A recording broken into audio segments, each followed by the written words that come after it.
I'm limping around, and I just keep thinking to myself, like, wounds do not heal unless you take time off. Like that's the only way that something heals up. You don't get to like heal up magically. And so in my head, I'm like, all right, I have an IT band issue. This is not going away. I'm supposed to run tomorrow. Pretty sure this isn't going to be done like healing in 24 hours. And so that added in with like being alone at these airports and like realizing that the rest of this challenge is going to be on my own until I get to New York. I just was like, I lost it. Like I'm just like sitting in this airport in this chair. Like I think I cried for like 2 hours by myself, just like listening to worship music. And this lady came by and she was like, "Can I get you some water?" And I'm just like, "No, I'm fine. Like just leave me alone." It's like trying to figure out like, what do I do next? And like getting ready for my next flight. And I posted this story. It was like, I'm gonna need a miracle to finish this thing. But the good news is I believe in miracles.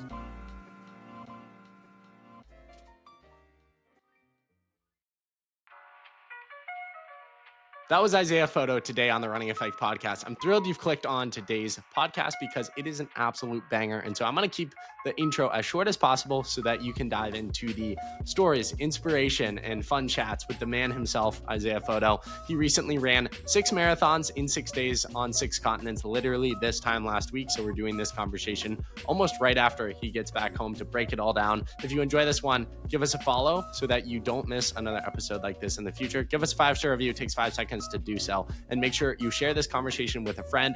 Word of mouth marketing is the easiest way in which we can grow, and I would be forever in your debt if you send this to like 5 friends. I'll be your best friend. That would be amazing. Without further ado, enjoy this amazing conversation with the ever so inspiring Mr. Isaiah Photo.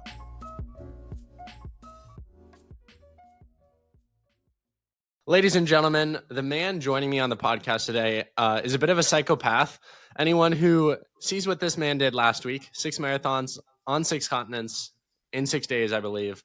There are no words for it. There are no words for a challenge like that. I ran a marathon twice this year, and I can't say I wanted to go run one the next day, much less in a different continent. He's also pumping out videos on social platforms all the time, always trying out new shoes. His name isn't Isaiah Video. His name is Isaiah Photo, and I have the privilege of speaking with him today out of the great state of Texas in the great city of Austin. Isaiah, how you doing, man? Dude, I'm doing great. Thank you for having me. That was a crazy intro. That'd be the first time ever. So I want to ask you this. I have someone who helps to write guest show notes, and I think I understand why your name is Isaiah Photo, because I think I saw your last name somewhere, and I was like, there's absolutely no way I would even know where to begin there. Am I crazy? Did I read that wrong, or do you have a crazy last name? No, my last name is it's Stoffern, and it's German, and it's really hard to pronounce, and it's really hard to spell. And when this is like way back when I first started making content. This is like maybe like 8-9 years ago. Instagram, like my first account that I had on Instagram was Isaiah Photo, because I was really interested in photography, and I had been doing I've been trying to be a photographer, and so Isaiah Photo was the handle that I found that I liked. And then beyond that, it's just like every other platform I joined, after that was just going to be Isaiah Photo. So at one point, actually, funny enough, since we're talking about the name, I was talking to a manager. He wasn't my manager, but he was well-respected, still is a well-respected manager in the business of like YouTube management. And I think I was about to reach 1 million subscribers on YouTube. And he had told me I should change the name. He's like, unless you're going to do photography, I think it's going to do you a disservice to have the name Isaiah Photo. And I was like, I just think you're wrong. I don't think it matters. And most people think my last name's Photo now, so doesn't matter. Really? That's hilarious. Off of the blurb of me saying Isaiah Video, has someone kind of stolen that or made a meme of that, or are you keeping that in the back of your pocket? No, I don't. I mean, I'm sure there's somebody that has Isaiah Video somewhere. But yeah, I mean, I'd like to think Isaiah Photo will be the one that lives at the top, hopefully. Are you surprised it was open? I feel like anytime I have a cool idea and I want to take the tag, I'll look and it's taken. And I know people who have like offered ridiculous money for certain handles. Are you surprised Isaiah Photo was taken or wasn't taken? No, and it's like I think I started it like at the right time.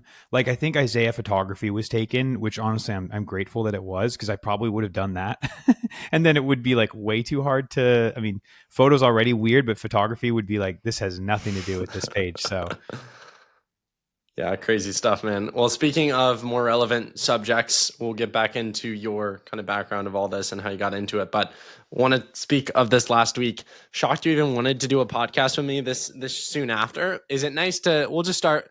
Everyone knows the feeling after a long trip, much less a marathon, much less six, much less over six continents, of sleeping in your own bed. What was that first night at home like? Dude, it was incredible. It was literally like, yeah, there's nothing like compares to the feeling of sleeping in your own bed. And I'm already like the biggest fan of sleeping in my own bed. My parents live like 40 minutes from me, and they're like, they haven't, they have a great house, blah blah blah, all that stuff. But they're always trying to convince us to spend the night, and I'm like, why would I do that? I'm 40 minutes from my bed. I'll go sleep in my bed. And it's crazy because like during the challenge, I didn't really think much about my bed until there was this one evening. I think it was close to the end of the challenge. I was on a plane kind of covering up in a blanket. And I remember thinking how annoying it was that I couldn't get the blanket over my feet. And all of a sudden, like that feeling of like, when you get into bed and if you have like a big comforter like me, you get into bed and you pull over you and it just sort of like, it's like a heavy blanket. And I was like, oh my gosh. I think it just like, it triggered something in my brain that I was like, holy smokes, I miss that feeling so much. But yeah, so yeah, the first night was, I mean, it still is. Like last night, I was like, oh my gosh, I could sleep forever. This is amazing. It's like heaven. An aspect of the challenge I'm curious to dive into. One of the videos you made was taking people through how much money you spent on travel and flights and whatnot. I think you would know the number, maybe in the early thousands, 3,000 something range. But I was assuming, maybe this was presumptuous of me, but I was like, if you're going to do a challenge like this, you need to maximize recovery between, marathons. And so I was expecting this guy to fly in first class every which way. You were, I think, in economy every single flight. Was that a budget decision, or was that hey, I want to show people that I'm not going to, go overboard and make this challenge unrealistic for the follower at home?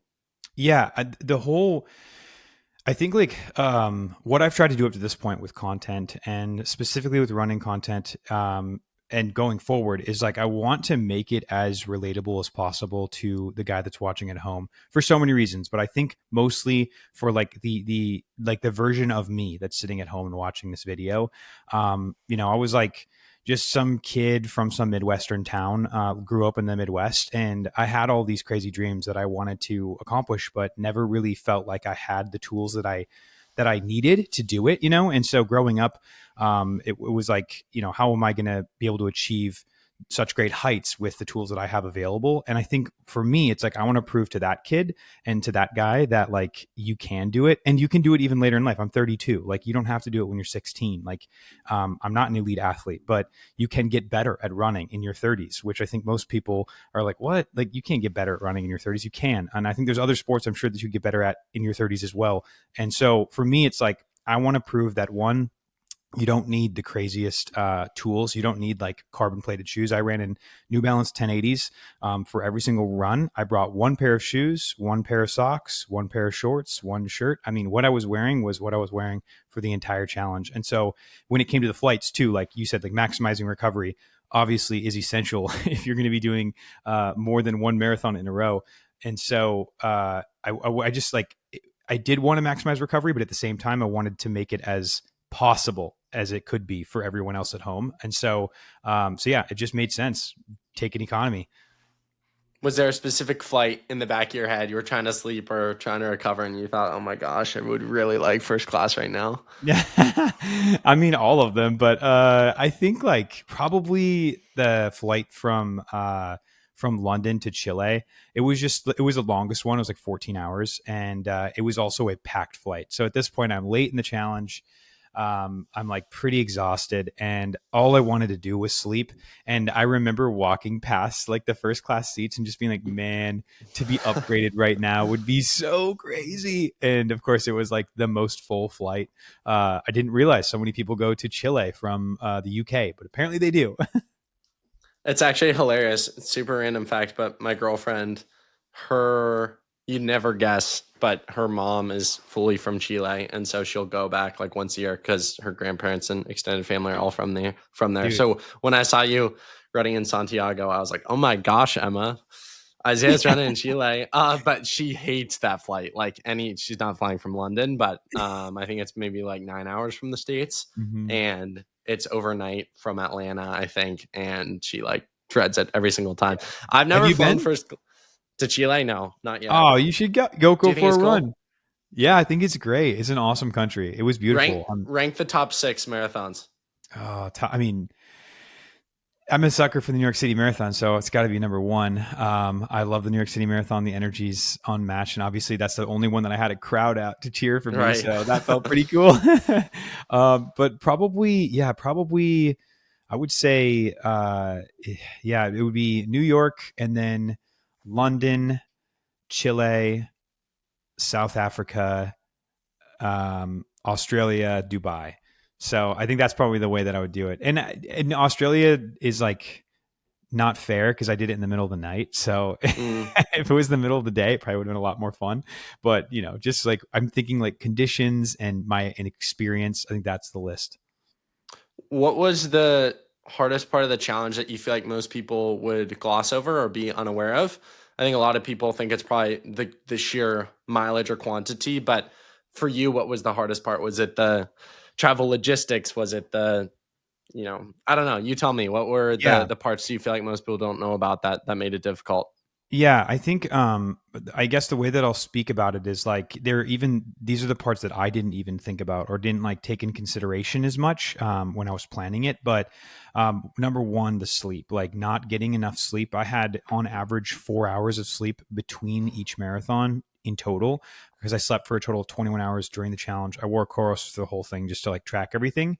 And so like the first two marathons, I had 2 hours of sleep between the first two. So it's like Well, doing that is like the sleep deprivation aspect of it really like it wrecks everything else. Like it wrecks your physical state, it wrecks your emotional state, which like everything plays into how you're going to perform. And so that was huge. But then a factor that I didn't think about was actually like when you're running that much, so much can go wrong with your body outside of the fact that you're causing stress to it, but like my stomach and calorie intake. And so like on day 3, I was like, I'm going to throw up. And I feel like I was going to throw up from day 3 through like day 5. So not being able to eat as much as I need to really affects like the body's performance. And so I was really, really trying to eat food and having a very difficult time eating food. So I was like definitely running a net negative on calories. And that played a massive factor into like, how well is this marathon going to go?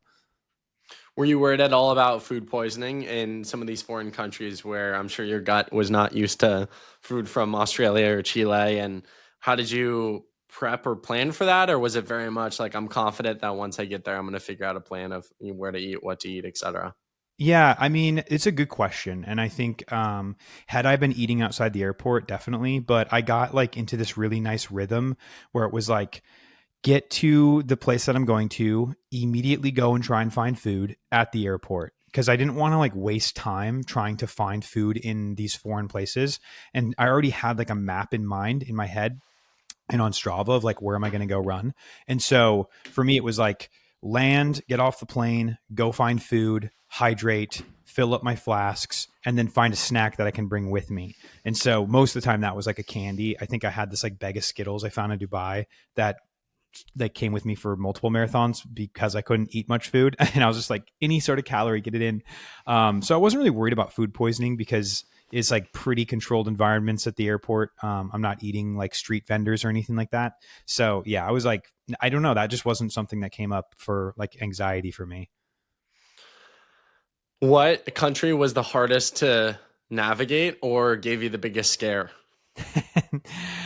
Dude, on it, like Africa was, or South Africa was definitely like, I don't know about you, but like when you visit a place, like when I visit a place, I know that I'm going to run. Like I pull open Google Maps. Probably should just open Strava, but I usually open Google Maps, and you can pretty quickly tell like where am I going to run.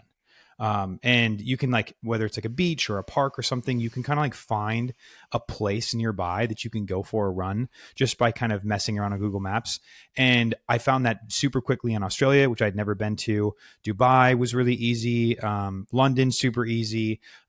Even Chile, I was like, oh, I can just run straight from the airport. But when I was looking at South Africa, I was like, this looks impossible. I do not know where I'm going to run. And I came to find out that like you literally just need to run on the road. They don't have, they call it pavement, which is their sidewalk there. They don't they don't have pavement everywhere. It's just like run on the road. And so you're running into traffic on the road. One of the gentlemen that I met while I was in South Africa, he said in an endearing way that the rules are kind of like, you know, you don't have to follow the rules. It's kind of like you can go twice as fast as you're supposed to here and you're not going to get pulled over. So like the policing even is like pretty relaxed in South Africa. So it's definitely like, all right, I need to be on my A game here. I need to be like vigilant, run without headphones in so that I know like, all right, I can hear things that are going on around me.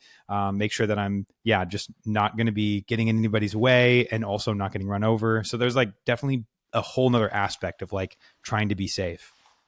Did you bring a carry-on? What was the like gear sort of situation set up? You mentioned what you were wearing, so it sounds pretty minimalistic. What did you bring with you? Yeah, so I did want it. I want it to be again like something where I can just get off the plane and start running. And so I brought a Solomon Ultra Vest.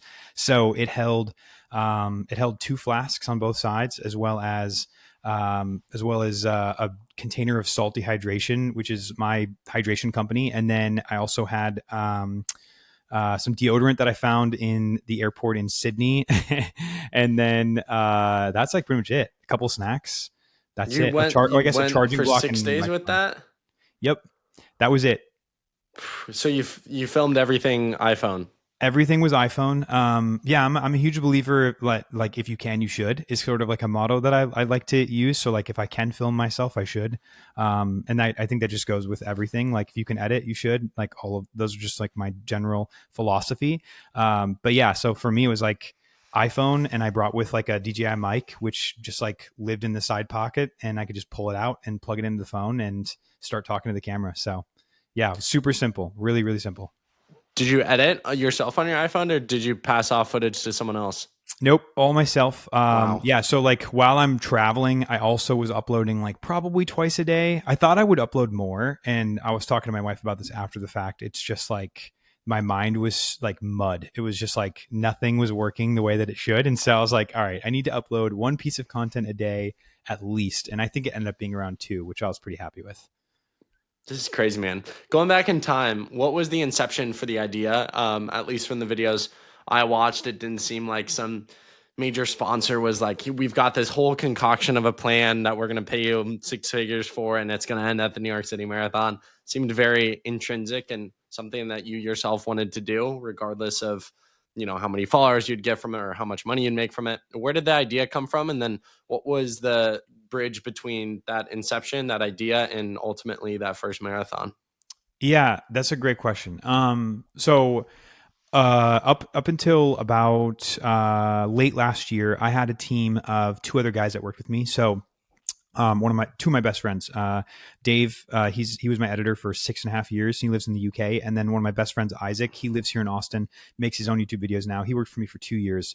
And so we had like had this bucket of ideas that we had come up with. And this was one that I came up with, I think about 2 years ago. And when the idea, like the inception of the idea was just like, how can I do like the most difficult running challenge that I could think of? And so this idea of running 6 marathons with 6 continents, 6 days, it's not a new idea. Like it's been done before. Obviously many times with the world, I think it's called the world race, like the 7 marathons on 7 continents. But that race is like, I think it's like 50 grand to go and do. Super bougie. You're in like, a big plane, you got lay down seats, you got like recovery equipment, all this stuff. And that's where like coming back to our other conversation about like making it as approachable as possible. I wanted to see like, can the everyday man do this without 50 grand?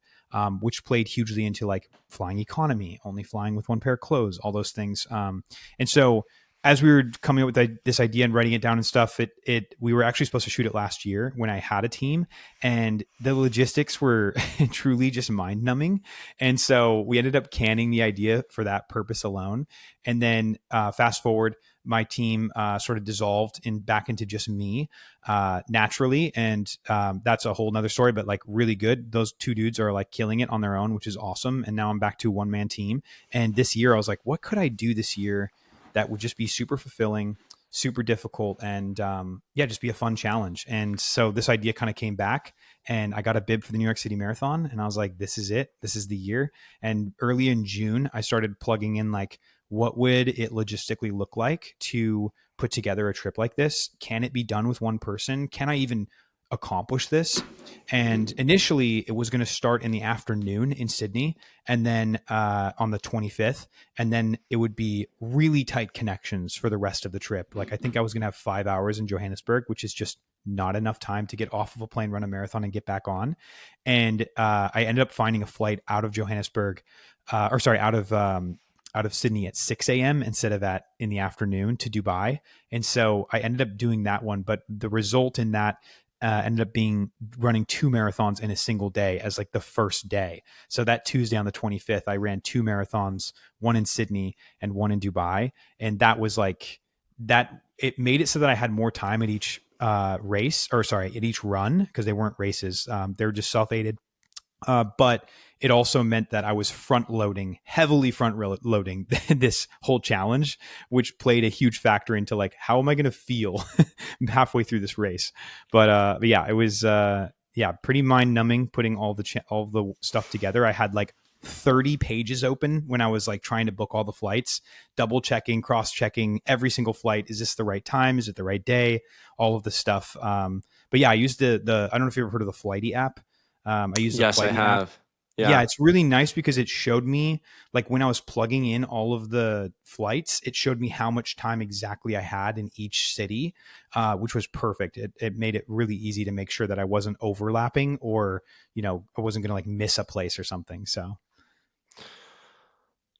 So many questions off the top of my head. I guess one of them is you recently ran Chicago, and that was kind of a peak race for you. And I want to say you PR'd and ran a great race there. Hopefully I'm not misspeaking. It'd be no, that's correct. awfully embarrassing if you had blew up and I was like, oops, I just said you PR'd, you didn't.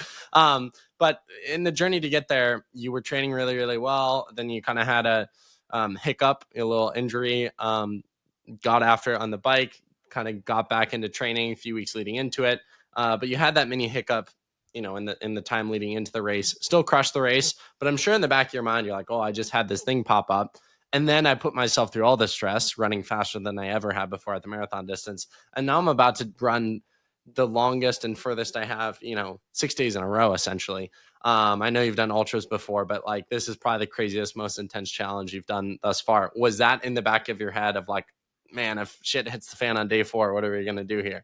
Dude, 100%. Yeah. And like the backstory of that is like, yes, I did PR in Chicago, but I had like a stress reaction in my left femur like 7 weeks into that training block, which basically brought all of my training to like almost a standstill. Thankfully, my coach, who is an incredible human being, Paul, he was like, we can figure this out. Like, let's get on the bike. So I got on the biked a ton, ended up working out. I ran a 2:41, which was a 5-minute PR for me. And so I was like, okay, we made some progress. And I think the reason that I felt like I could still do this challenge after the fact, because that was my A goal. Like, obviously, I wanted to do the 6 marathons. I'd already paid for the flights, all this stuff. But my A goal was running a fast marathon, because that's just where my heart is. So when I finished, I was like, okay, I'm not in pain. Like, I didn't fracture it. It's like, we're still here. And so really took it easy the 2 weeks, because it was exactly 2 weeks after that I started this challenge. So it was like, okay, I'm gonna take it really easy, run like 20-mile weeks. We'll call that like peak week training for this next thing that I'm doing. And hopefully when we get into it, I'm not going to be, super injured. And so, yeah, I'm grateful I got to walk away like injury free, even from this challenge. And obviously, like, as somebody who films mostly marathon content as a YouTuber, it's like, you're going to face injury eventually. It's like, how can you like pad around that? I want to go back a little bit in time, because if you go down the archive of your YouTube channel, I'm a newer fan to the Isaiah Photo Clan, but it seems like you haven't always been doing running content, whereas presently it seems like a lot of your content is running based. So what's the kind of journey to get to this point, and where does running come into the love story of Isaiah Photo and content creation? Yeah, it's a great question. So like I got married when I was 20. When I got married, my wife's sister, so my sister-in-law and her husband, Pause. they just Let's take a spin. Let's go down a deep. I'm 20 now, man. You're making me feel old. What's the story there? okay, yeah, we'll make this like a full circle here. So I'm 32. I got married at 20 years old. And the reason for that is I was a crazy 18, 19-year old. Basically, I had dated one other girl in my life, and I was in college, and I met this girl, the most beautiful girl I've ever seen in my life. Her name's Karen. She's my now wife. Spoiler alert. But I meet this girl, and I was really interested in her. Unfortunately, she was dating another dude. Bummer. But for me, I was like, great, I'll just put the blinders on and finish school. And about halfway through that year, so the second semester, we're talking at school again, and she expresses to me that she broke up with her boyfriend, which was like it was a really weird time for her to tell me that, and I was like, okay, that's strange. And anyways, I went on to tell her, I was like, hey, I really like you. I think you're attractive. I'd love to keep hanging out with you. I just want you to know the next girl that I ask to date me, I intend on marrying. I said that as an 18-year-old, and she was not Lover boy afraid of it. Isaiah. Yeah, she was like, I'm not, she's like, all right, I'll hang out with you. Like, we'll get to know each other. And we had similar friend groups. So we hung out for a while. And eventually she was like, hey, you never asked me out. And I was like, holy smokes. Like, I knew what I had said. And so I was like, you know what that means? And she was like, yeah. And so I asked her out, and we dated for 8 months. We were engaged for 6, got married at 20. Like, had so much fun in our 20s. We traveled around the States, did a bunch of fun stuff. And about like 25 ish, she finished her schooling, and she was going to school for physical therapy. And so when she finished school, she wanted to do this traveling PT program where you live like contract work 3 months at a time in different cities. So a lot of traveling nurses do this too. And so I didn't have a degree. I dropped out of college because school was just so expensive, and we were just young, dumb, and broke, newlyweds, like having the time of our lives. And so I told her, I was like, what if I try to become a YouTuber? And so I had been watching like Casey Neistat and Logan Paul. These guys are driving Lamborghinis. They're living in mansions, obviously making money. And it wasn't necessarily like I want to be rich pursuit, but it was like this is a viable option as a career. And I'd like to think of myself as an opportunistic person, like see an opportunity or a hole and see if I can be the guy that fills it. And so I just started making videos, and she believed in me. She was like, I think you can do it. Push yourself. And so 3 years later or 4 years later, we were living in Los Angeles, had been traveling around the States. We actually lived in a van for a year, which was pretty fun. And then things just started working. Like, I had made this series on TikTok called Santa Tesla. And this leads back into what you were saying about like making all of this different types of content. I was making tons of different types of content, like commentary, challenges involving like a trade series. I was like learning new skills type of content, all that stuff. And that sort of translated from the short form on TikTok to like shorts coming out on YouTube. And so YouTube was always the main goal, was like the A goal. And so I used that skill set of trying to learn how to make short form content to push that on YouTube. And shorts was so new that like anything you made on shorts like blew up. And my channel quickly got like to 1 million subscribers, which was like unbelievable. Mostly through shorts. Yep. Yeah. Through shorts. Wow. So that was like an unbelievable like metric for me. Like, I couldn't believe that I finally hit that. And I was actually making money at this point. And so in my head, I was like, I need to switch gears here. This is long term, I need to start making long form content because I want to make money for this long term. Now, of course, like in today's world, you can actually, like short form content is a viable option as a career. But at the time, nobody was making money on short form. So it was like, you have to be a long form creator. And so me and my friend Dave, who worked for me for 6.5 years, we really invested in like making the best long form content we could and using the skills we learned on the short form to make good long form videos. And then if you go back far enough in my catalog there, you'll see like videos about mythical creatures. We went looking for elves, leprechauns, trolls.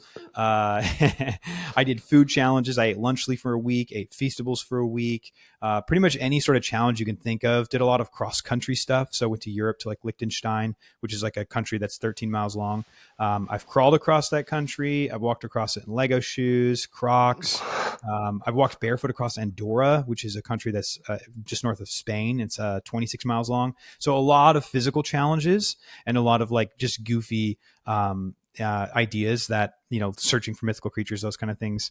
And then like fast forward then up until about 2 years ago, my team and we had been doing this like weekly upload schedule, and I had a bib because of Zach Levitt to the Chicago Marathon. Shout out. Yeah, shout out to Zach Levitt. He got me a bib to the Chicago Marathon through Nike. And I've always loved running. This is like back to my sister-in-law and her husband. They were huge runners and inspired me to run my first marathon, which was like maybe when I was like 23. I was terrible at it. It was like a 3, not that this is a bad time, but to me it was a 3:23. I was like, wow, I suck at this. And I didn't want to do it again.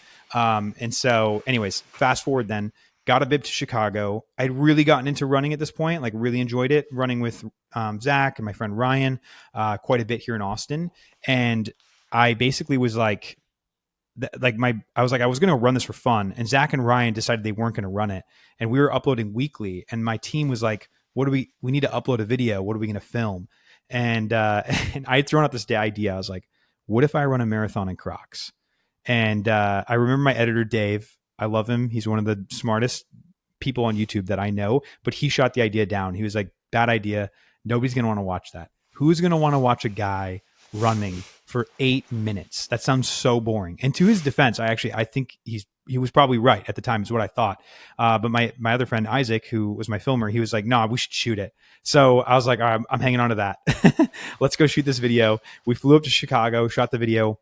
Best performing video on the channel up to that point. I think it did like 6 million views in the first week. And so I was like, holy smokes, people are willing to watch silly running videos. Like I could maybe pick other shoes. So we did it in flip flops.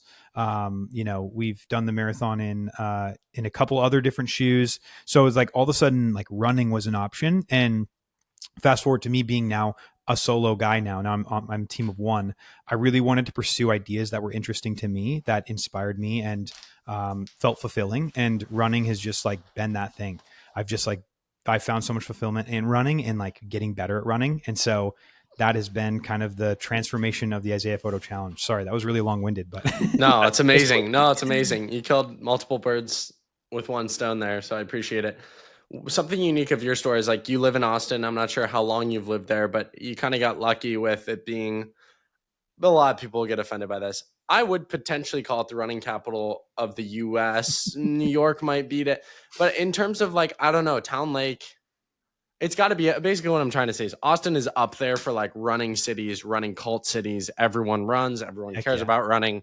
Everyone has their matching Lulu sets on the lake with their dog and that they go into to get their coffee with. It's a ridiculous city, but it's amazing at the same time. How much have you reflected on kind of the serendipitous nature of getting into running and then just happening to be, because if you're in Nebraska or Idaho, it's like, dude, you're cooked. You're not going to find anyone to run with.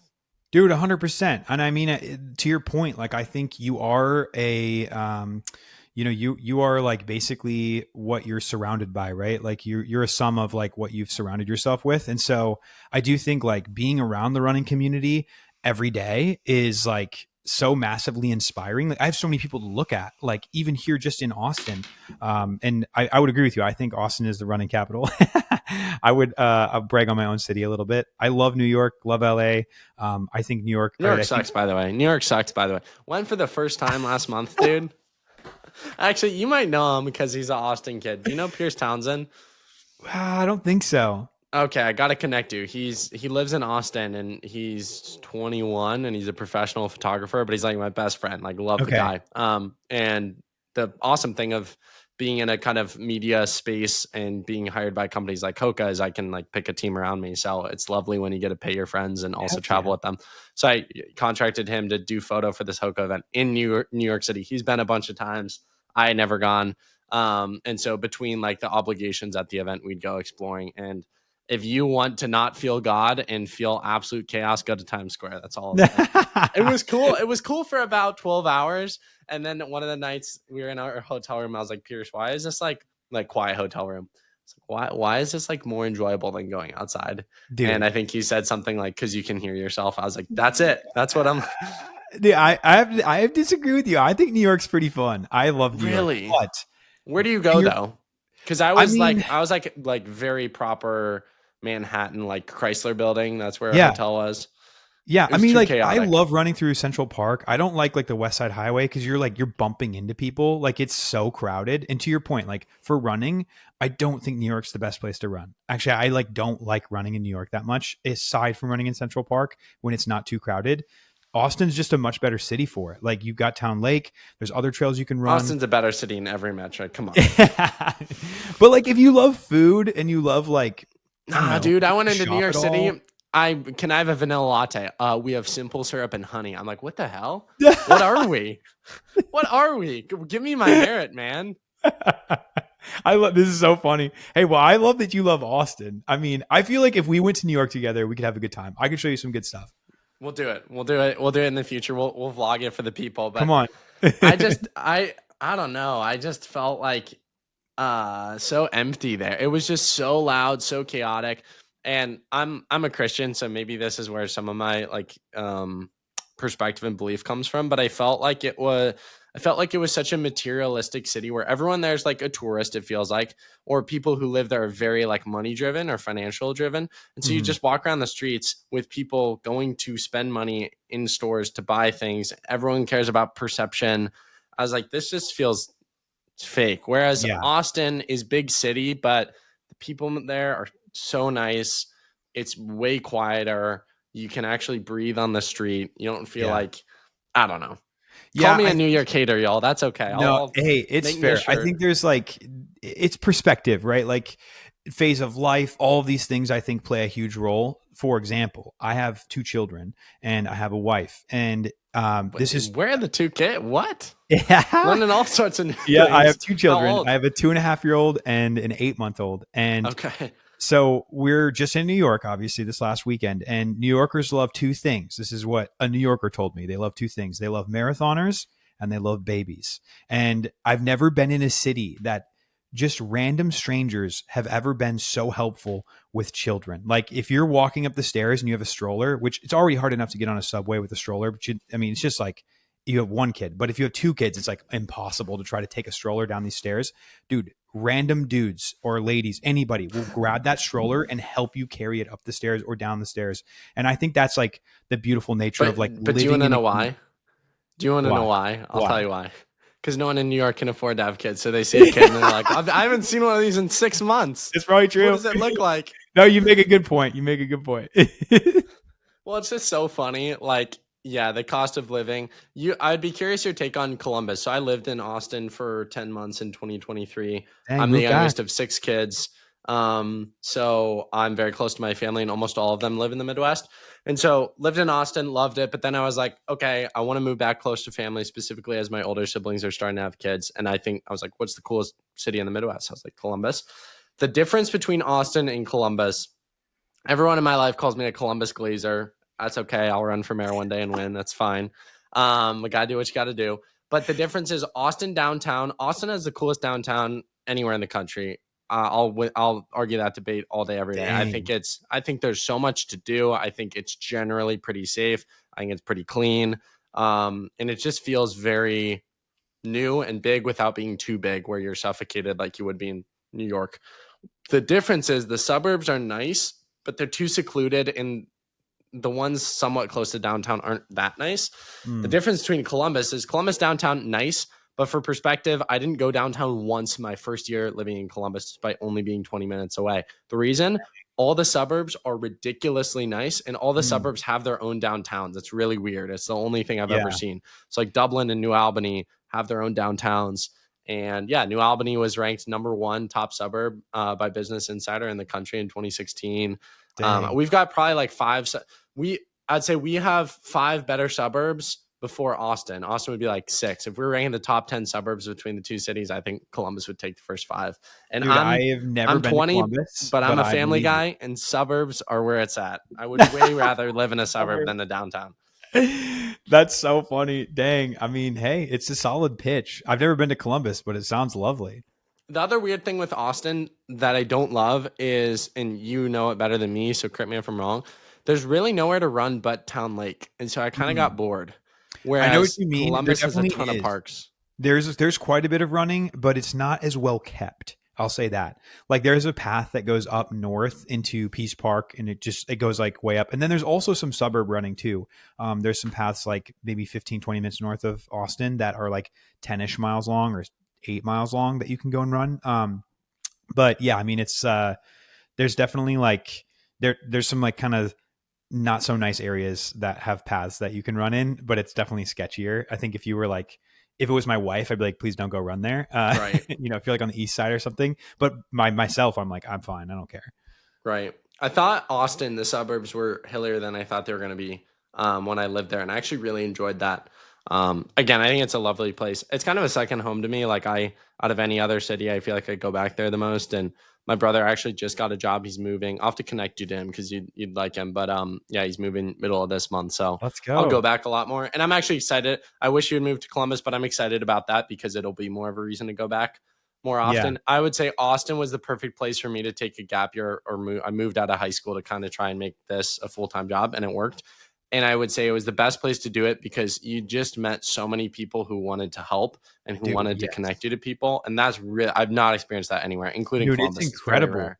Yeah, like I feel the same way. But like when I lived in Minneapolis, like the creative scene there, if you will, like the people that were taking back when I was doing photography and stuff, incredibly difficult to get into. Like you're not going to get invited to stuff. You're not going to get like included on things. It's like super cutthroat, and you had to be one of the coolest of the cool people in order to get like any sort of invitation. As like the opposite is true here in Austin. Like you could be an absolute nobody and you're going to get an invite, which I think is so incredibly special. And like people are just super welcoming and like nothing's cutthroat. It's like, how can I help you? How can I help you be successful? Which is really, really cool. It makes it easy to build in Austin. Going back to, I don't even know how we got on that train. All I know is I started We ranting love about New Austin. York and didn't get off of it. Before we hop off some of the marathon topics, I do want to ask you. I feel like there were two marathons I saw on social media that particularly stood out. You can fill in the pieces. One, I just saw you said it was a very emotional experience, so take me through that one. And then second, just New York one. How the heck did you break three? And two, what was it like to cap off this challenge with however many other thousands of runners? See your wife there, the whole 9 yards. What was that like? Yeah. So basically, halfway through the challenge, I had just finished my third marathon in South Africa, which people actually ran with me, which was really, really special. There were some South African folks there that my pastor connected with me with. And just because of there was like a safety issue in South Africa, there's a warning for US citizens visiting. Like any place, obviously there's unsafe things there, but like the warning was big enough that my wife was like, you should find somebody to run with you. And thankfully, my pastor's from South Africa, so he had connected me with some people there. But when I had finished that one, I had quite a bit of IT band pain on my right side, as well as I was just emotionally and physically like absolutely capped out. Like I was 100% fatigued. I had only 4 hours of sleep and ran 75 miles because I just finished my third marathon, and in like a matter of 2 days. And so I was just like wiped out. And I got to the airport, I'm limping around, and I just keep thinking to myself, like, wounds do not heal unless you take time off. Like that's the only way that something heals up. You don't get to like heal up magically. And so in my head, I'm like, all right, I have an IT band issue. This is not going away. I'm supposed to run tomorrow. Pretty sure this isn't going to be done like healing in 24 hours. And so that added in with like being alone at these airports and like realizing that the rest of this challenge is going to be on my own until I get to New York. I just was like, I lost it. Like I'm just like sitting in this airport in this chair. Like I think I cried for like 2 hours by myself, just like listening to worship music. And this lady came by and she was like, "Can I get you some water?" And I'm just like, "No, I'm fine. Like, just leave me alone." It's like trying to figure out like, what do I do next? And like getting ready for my next flight. And I posted this story. It was like, I don't, I'm going to need a miracle to finish this thing. But the good news is I believe in miracles. And so I just got on that plane, and sat next to a really nice South African dude that told me about how much he loved surfing, which was, which was great. And then I told him, I was like, I need to sleep, and fell asleep, woke up the next day. And I mean, I don't know what it was, but like, I mean, it's still limping going into like London. But as soon as I started running in London, like the pain just went away. And I was like, I literally ran that entire run pain free, finished it pain free. Like, and I still haven't felt any pain in my T band, but it was like palpating it, just touching it was like, oh my gosh, this is so tender. And so that was just like, honestly, to me, like it was a miracle. I couldn't believe that it like healed. Like, I don't know where that pain went. It was very real. I know it was real. And then for it to just be gone was unbelievable. So that was a really emotional experience. Just like, yeah, couldn't believe that I was going to be able to finish it. And in my head, I was like, if I can get to Santiago and I can run there, then this challenge is over. Like, as long as I can finish Santiago, I knew New York was done for, because you know as well as I do, like the energy of being around 50,000 people and having people cheering you from the sidelines, even just people you don't know, it's something else. Like the adrenaline just takes over. And I knew I could finish New York City. So yeah, getting to New York was so beautiful. I had, because the front end of the race was so front loaded, I actually had a full day because I got there on a Saturday, and then I had 24 hours before I had to run again. Even though I finished the whole challenge in 6 days in 3 hours and 8 minutes, I still had like a 24-hour block at the end to just like rest and spend time with my family. And so like I went to a shakeout run with Endorphins. I'm not sure if you're familiar with them. Tyler Schwartz, amazing human. I pull up to the Endorphins run, and Tyler just sees me and he goes, "Come in here." I go inside and he goes, "Are you ready to work?" And I was like, "Bro, I just finished running." Like, "Yeah, of course, sure, I'll work." So he like hands me some coffee, and I like go hand out coffee to people in line, and it's just like, yeah, I felt like being home. Felt like I was being at home, and just like felt so cozy, and lifted my spirits. And then got to hug my family, hug my wife and my little girl, and spend time with them, eat some pizza, and get ready for the last one. And going into that last marathon, I remember telling my wife, I was like, this is either going to be a 4-hour marathon or it's going to be a 3-hour marathon. I have no idea. But if I feel good, I'm going to go for it, because at this point I had no pain, and I was like, it would be so fun to finish this off with a sub 3, because it just feels unbelievable. And I remember talking to my friend Tyler here in town.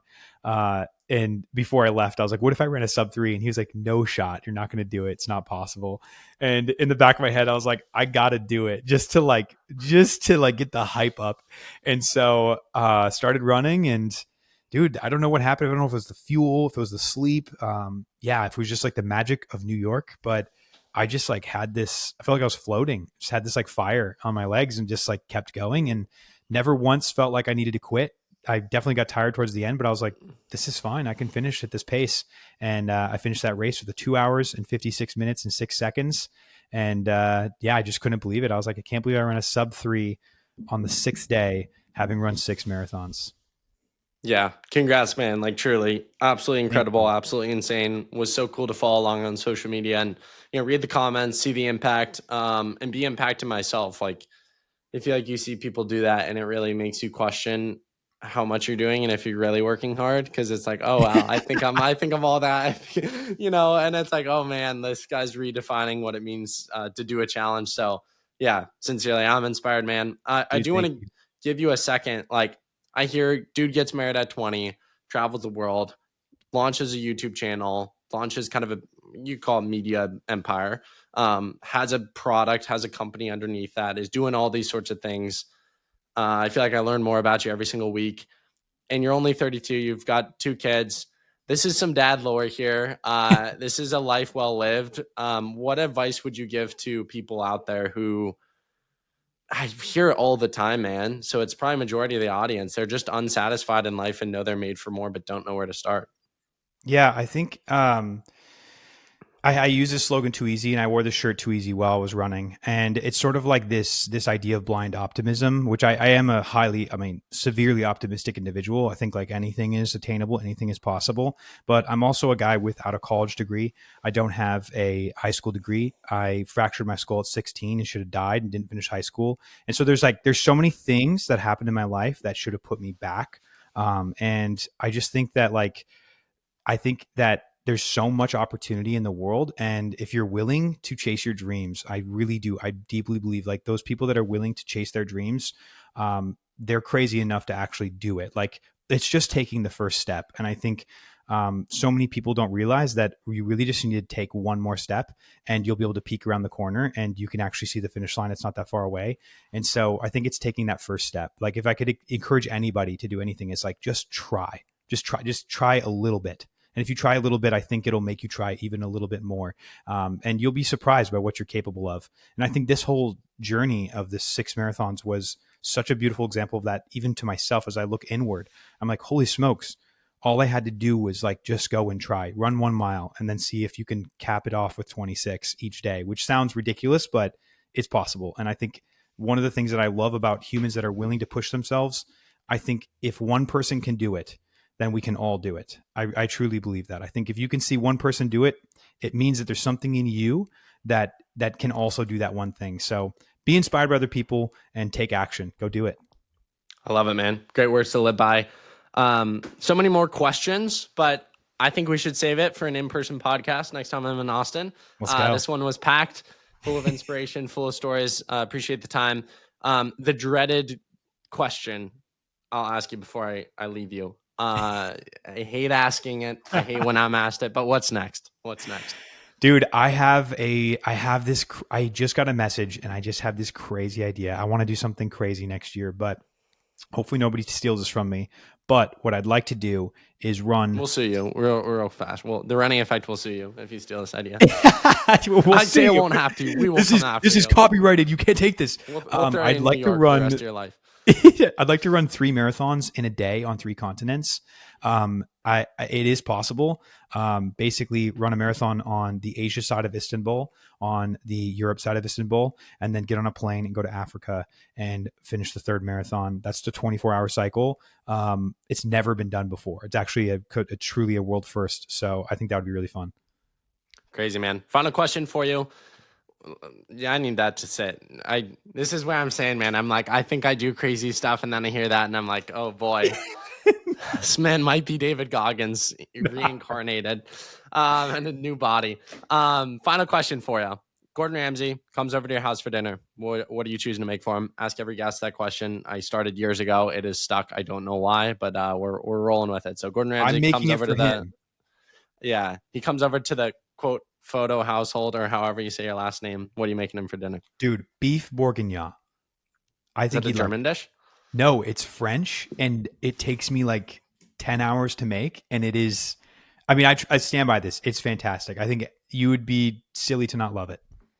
Without looking it up on Google, what's the like general premise of the dish? So it's a beef it's a roast, and basically it like sits in a crock pot with like onions and carrots and like a beef stock as well as some red wine. It basically sits in that like all day long, and it is fantastic. That's crazy. Sounds so good. I feel when like you're that's in Austin, I'll make food. it for you. Okay. I appreciate it. I feel like that's the type of food that like I would never, ever, ever make, but my mom would make growing up. And it's that part of me that is made for optimization these days. So I'm like the classic, like steak, rice, sweet potatoes. But my heart craves those 10-hour dishes. I'd grow up, my mom would make so many crock pot foods, and you just smell it brewing through the house throughout the day. So it's like one of those dishes. It is. Awesome. Thanks for having me, man. Isaiah, appreciate you, man. We will run it back in person in Austin. You can book it. I promise you we'll make that happen. And thanks for the time, man. Appreciate you. All right. We'll talk soon. Peace.